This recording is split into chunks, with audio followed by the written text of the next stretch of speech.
سر کچھ فیملیز تو جیسے ہم بات کر رہے ہوتے ہیں نا ان سے، یہ جو ابھی آپ نے جملہ بولا نا کہ دم والی بات، ابھی آج ایکسپیرینس ہوا ایک فیملی سے یہ بات سننے کا، کیونکہ ہم ایجنڈا بیس میٹنگز کر رہے ہوتے ہیں تو فیملی کو ہم یہ بتا رہے ہوتے ہیں کہ پیشنٹ اگر پرابلمیٹک بات کرتا ہے تو آپ نے اس کو ڈیل کیسے کرنا ہے. یعنی آپ کے ذہن میں وہ نہیں ہونا چاہیے کہ یہ بالکل یس کرے گا، اور بالکل ایک ریئلسٹک پکچر بنانی چاہیے آپ کو. تو پیشنٹ نے کہیں ان کے ایکسپیکٹڈ جو بھی ان کی ڈیزائرڈ ایک رسپانس تھا وہ نہیں دیا. تو میٹنگ ختم ہوئی تو آپ کہتے ہیں، مجھے ان کے فادر کہتے ہیں آپ کہتی ہیں کہ یہ بیماری ہے، چلے میں مان بھی رہا ہوں، لیکن آپ بھی میری بات پہ غور کریے گا کہ ٹھیک نہیں ہونا. اچھا، یہ جو مزاحمت ہوتی ہے نا کہ گھر والے چاہ رہے ہوتے ہیں کہ ہمیں یہ کہ اللہ دی قسمیں ہوں نشہ نہیں کرا تھا، تو گھر والوں کی تو بیچاری معصوم سی ایک تمنا ہوتی ہے کہ ایک ارادہ، ایک قسم کھا لے، وعدہ کر لے. تو اس سے نہیں کام بنتا کہ آپ ایک قسم اس سے کھلوا کے تو آپ خوش ہو جائیں. یہ جو مزاحمت ہوتی ہے جب آپ کسی سے بات کر رہے ہوتے ہیں تو بعض اوقات آپ نے مزاحمت کو رستہ دینا ہوتا ہے، ذرا پیچھے ہٹ کے کہ تو لنگ جا ساڈی خیر ہے. بالکل آپ نے جیسے کوئی اچھا بیٹسمین ہوتا ہے نا تو وہ اس کو پتا ہوتا ہے کہ ایک بال آئی ہے جس نے وکٹوں میں آنا ہی نہیں، اس نے اسٹڈی کر لیا ہے، ٹھپا کھا کے اس کو پتا ہے بال نے ادھر ادھر چلے جانا ہے، تو وہ پیچھے ہٹ جاتا ہے. اس کو وہ کہتا ہے ویل لیفٹ. یا کوئی باؤنسر اگر مارتا ہے کھلاڑی فاسٹ بالر تو وہ ڈک کر دیتا ہے، وہ نیچے جھک کے احترام سے اس کو اوپر سے گزرنے دیتا ہے. اور آپ کو پتہ ہے کہ کوئی فاسٹ بالر جب باؤنسر پھینکتا ہے تو کئی ہارس پاور کی انرجی اس کے اندر ہوتی ہے جو کہ وہ ضائع کرتا ہے. اور جب وہ اس طریقے سے ڈک کرتا ہے اور بال اوپر سے گزر جاتی ہے تو جو کھلاڑی ہے اس کو اس سے کوئی فائدہ نہیں ہوتا، اور 2-3 باؤنسر پھینکنے کے بعد وہ شرمندہ سا ہو جاتا اور پھر کسی باؤنسر پہ وہ ہک بھی کر سکتا.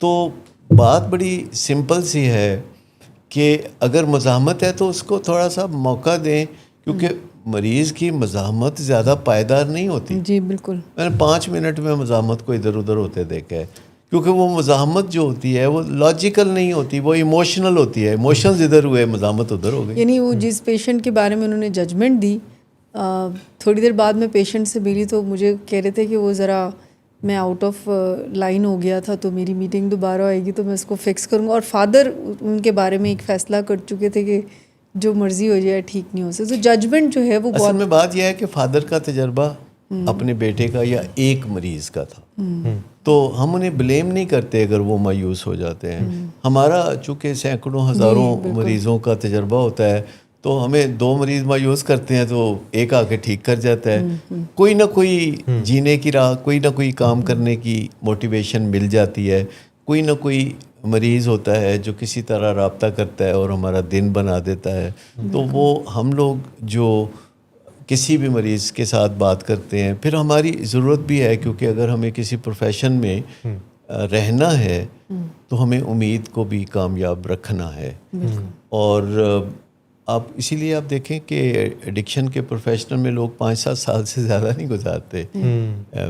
جب میں نے کہا کہ دنیا میں کم ہی علاج گاہیں ہیں جنہوں نے کوئی 25 ایئرز کا جو فگر ہے وہ کراس کیا ہو، حالانکہ 25 سال کوئی بڑی بات نہیں ہوتے. جی زیادہ تر علاج مثلا جو ویلنگ ویز ہے اس کو 50 ایئرز ہوئے ہیں. جی تو پاکستان میں 10 ایسی علاج گاہیں اور نہیں ہیں جن کو 10 سال ہوئے ہوں. ایسے ہی ہے. تو کوئی آ رہا ہے کوئی جا رہا ہے تو یہ سلسلہ چل رہا ہوتا ہے. تو یہ گھر والے جو ہیں جب اس قسم کے رویے کا اظہار کرتے تو یہ ان کا قصور نہیں ہوتا. ہمیں پھر ان کو نئے سرے سے موٹیویٹ کرنے کی ضرورت ہوتی ہے، اور یہ سکھانا کہ آپ جب بھی مریض سے بات کریں تو آپ کے ذہن میں ہونا چاہیے کہ یہ سدھر جائے گا. بالکل ٹھیک، وہ سدھرے گا کہ نہیں سدھرے گا یہ تو اللہ جانتا ہے. آپ کو یہ سوٹ کرتا ہے کہ یہ سدھر جائے گا. بالکل. اور لا آف اٹریکشن کے تحت جب آپ ایسا سوچتے ہیں کہ سدھر جائے گا تو پھر آپ ایسے چارہ کار بھی کرتے ہیں کہ وہ سدھر جائے. یعنی آپ کی انرجیز اسی ڈائریکشن میں جانا شروع ہو جاتی ہیں. اچھا، تیسری چیز جو کہ آپ کو بات کرنے پر آمادہ کرتی ہے یا سیفٹی کریٹ کرتی ہے، پہلی جو ہے وہ غیر مشروط احترام ہے، دوسرا کہ سدھر جائے گا. تو اس سے آپ کا سبھاؤ ایسا ہو جاتا ہے کہ آپ جو بات کریں گے تو وہ لڑائی کی طرف نہیں جائے گی. اور تیسری چیز جو ہے وہ یہ ہے کہ جب بھی آپ مریض سے بات کریں آپ اس کا جو اوریجنل سٹیٹس ہے وہ اوریجنل سٹیٹس جو ہے آپ اس سے مت چھینیں. یہ اس کا واحد سہارا ہے. ادروائز وہ ہر قسم کے سٹیٹس سے نہتا ہو چکا ہوتا ہے. ابھی کل ہی ایک خاتون مجھ سے بات کر رہی تھیں اور وہ بتا رہی تھی کہ ان کے جو ہسبینڈ ہیں وہ گریڈ 22 کے افسر ہیں اور الکوہلزم میں ہیں اور وہ بہت دکھی ہیں کیونکہ ان کی زندگی نہ گھر میں اچھی نہ باہر اچھی اور ان کا جو کیریئر ہے وہ ٹوائلائٹ کی طرف بڑھ رہا ہے اور بھیانک انداز میں بڑھ رہا ہے. تو وہ بڑی پریشان تھیں. تو وہ بات کر رہی تھیں اور جس انداز میں بات کر رہی تھیں اس میں کوئی ریگارڈ وغیرہ کا کوئی پہلو نہیں تھا کیونکہ بعض اوقات شراب پینے والوں میں یا نشے کے مریضوں میں کچھ ایسی علامتیں ہوتی ہیں جو کہ بیماری کی علامتیں ہیں لیکن گھر والے ان کو کردار کی خرابیاں سمجھتے ہیں. شراب کے ساتھ خاص طور پر چونکہ انفیڈیلٹی کا مسئلہ بھی شامل ہے اور یہ ہر ایڈکشن میں شامل ہوتا ہے چاہے وہ ورکہولزم ہو یا ایون سوشل ورک ایڈکشن بھی ہے یا ریلیجس ایڈکشن بھی ہے تو اس میں بھی انفیڈیلٹی گھس آتی ہے. انفیڈیلٹی جو ہے واول کی طرح جیسے ہر انگریزی لفظ میں کوئی واول ہوتا ہے تو اسی طریقے سے جناب یہ ایڈکشن کا واول ہے.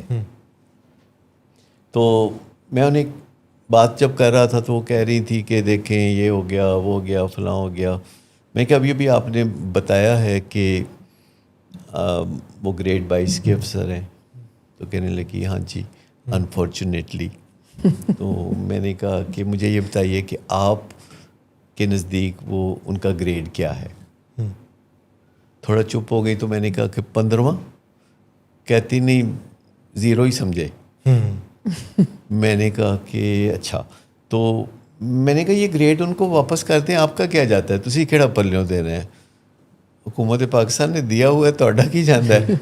تو میں نے کہا کہ وہ ایک روحانی بینکرپسی کا بھی شکار ہیں. ان کو لگتا ہے میں کچھ بھی نہیں ہوں میرا کوئی بھی نہیں ہے. ٹھیک. میں آپ کو بتاؤں کہ یہ بڑا ہی کامن فکرہ ہے جو اکثر مجھے ہمارے جو آؤٹ ڈور کلائنٹس ہیں جو کہ ابھی الکوہل لے رہے ہوتے ہیں اور پھر کاؤنسلنگ بھی لے رہے ہوتے ہیں اور پھر گھر جا کے فون بھی کر رہے ہوتے ہیں مجھے. تو شام 6 بجے فون 7 بجے 8 بجے 9 بجے آخری فون جو ہوتا ہے نا وہ یہ ہوتا ہے ڈاکٹر صاحب میرا کوئی نہیں ہے. کلا رہ گیا ڈاکٹر صاحب میرا کوئی نہیں ہے اور ایک کرائی فار ہیلپ اور اس کے بعد چراغوں میں روشنی رہتی اور وہ دونوں کے سو جاتے ہیں. تو میں آپ کو بتاؤں کہ وہ سٹیٹس واپس دینا. ہم بتائیے کہ کوئی خاوند انفیڈیلٹی کر رہا ہو یعنی بے وفائی کر رہا ہو اور بیوی سے بات کرنے آ رہی ہے تو انکنڈیشنل ریگارڈ بیچ میں ہو اس کے امکانات کتنے ہیں؟ بہت کم. نہ ہونے کے برابر. اچھا یہ بات کہ بیوی سوچ رہی ہے سدھر جائے گا میرا خاوند یہ کتنے کے امکانات ہیں؟ بالکل وہ ڈیسائیڈ کر چکی ہوتی ہے وہی والی بات کہ سدھر سکتا ہی نہیں ہے. اچھا تو گریڈ اس کا جو ہے مائنس میں مائنس سے اگر وہ پہلے سرتاج تھا تو اب اس کا سر بھی نہیں بچے گا. ہاں اب سر پٹول ہوگی. تو مجھے بتائیے کہ ایسے میں حساب کتاب کریں گے تو کیا ہوگا؟ سر ڈیفینسو ہوگا. میں نے ایسے میں حساب کتاب نہیں ہو سکتا. لڑائی حساب کتاب ہوگا جب دنیا جہان کے حوصلے اکٹھے کر کے پہاڑوں پر سے برف پگھلا کر آپ ایک غیر مشروط احترام اکٹھا کرتے ہیں اور پھر آپ امید کے بادشاہ بن جاتے ہیں کہ پتھر میں سے بھی آپ کے نزدیک گھاس اگ سکتی ہے. کیا آپ نے برف پگھلائی ہے ویسے؟ ٹھیک.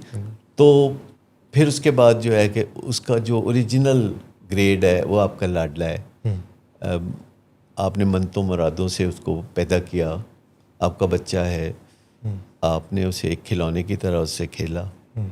آپ نے اپنے سارے دن کی تھکن اس کو ایک نظر دیکھنے کے بعد دور کی اور آج جو ہے آپ اس کے بارے میں بری بری باتیں کہتے ہیں کہ 12 سال بھی نلکی میں بند ہو جائے. تو پھر یہ باتیں جو ہیں نہ کریں. یعنی یہ 3 چیزیں جب ہم اکٹھی کر لیں یہ عناصر اکٹھے کر لیں تو پھر کوئی ڈر نہیں ہے. پھر آپ بات کر لیں کہ جو بھی بات آپ کرنا چاہتے ہیں چاہے آپ اپنے پیارے سے بات کر رہے ہوں یا پیارا ماں باپ سے بات کر رہا ہو یا دونوں مل کے علاج کرنے والوں سے بات کر رہے ہو. اب علاج کرنے والے جو ہیں آپ ذرا سوچیں کہ انہوں نے کئی مریضوں اور ان کی فیملیوں سے ڈیل کرنا ہوتا ہے. کئی دفعہ کوئی گلا شکوہ فیملی کرتی بھی ہے کہ جی وہ ہم نے تو پہلے ہی کہا تھا کہ اس کی دوائی تھوڑی کم کریں گے تو ٹھیک ہوگا, تھوڑی زیادہ کریں گے تو ٹھیک ہوگا, یہ کریں گے تو ٹھیک ہوگا, وہ کریں گے تو ٹھیک ہوگا, دیکھا وہ کیا تو ٹھیک ہو گیا, تو پہلے کیوں نہیں ٹھیک کیا. تو ہم انہیں بتاتے ہیں. میں آج ہی کسی سے بات کر رہا تھا, میں نے کہا دیکھیں آپ کے گھر میں برتن دھونے والی ہے یا کپڑے دھونے والی ہے یا آپ کے کچن میں کوئی کھانا پکانے والا ہے یا آپ کا ڈرائیور ہے, تو آپ اس کی حوصلہ افزائی کریں گے. کیونکہ اگر آپ اسے پل پل بتائیں گے کہ ایسے کیوں نہیں کیا, ویسے کیوں نہیں کیا, تو ڈرائیور کہیں نہ کہیں گاڑی مارے گا, اور کھانا بنانے والا اس میں نمک یا مرچ زیادہ کر دے گا. تو میں کہا ہم بھی ویسے اسی کیٹیگری میں آتے ہیں جیسے کمی ہوتے ہیں نا آپ کے. تو فرق صرف یہ ہے کہ ہم تھوڑا بیروپ ہمارا ڈفرینٹ ہوتا ہے. ہم دیکھنے میں اچھے کپڑے پہنے ہوتے ہیں, پڑھے لکھے ہوتے ہیں, اور ہم فینسی لینگویج میں بات کر رہے ہوتے ہیں, لیکن جگہ ہماری تو ویسے وہی ہے, ایک خدمتگار کی جگہ, سرو کرنے والے کی جگہ. ہمیں بھی حوصلہ افزائی چاہیے. ہم کوئی اس طرح کے نہیں ہیں کہ جو حوصلے کے بغیر کام کر سکے.